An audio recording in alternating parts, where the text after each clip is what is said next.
قرآن کے اندر وہ ایک آیت ہے کہ جب تم پھنستے ہو تو تم میری طرف لوٹتے ہو، جب تم نکل جاتے ہو تو تم یہ کہتے ہو کہ یہ میرا ہی علم تھا، یہ میری دانش وری تھی کہ میں نکل گیا ہوں. یہ اللہ تعالیٰ نے قرآن میں یہ بھی بتا دی ہے.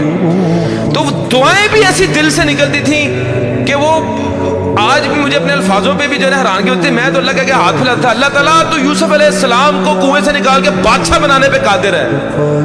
یا اللہ تو یونس علیہ السلام کو مچھلی کے پیٹ سے باہر نکالنے پہ قادر ہے.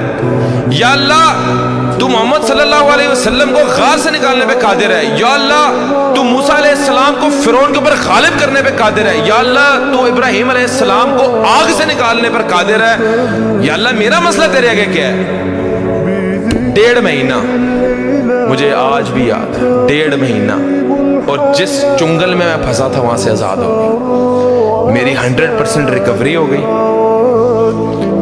میں بالکل ایزی ہو گیا.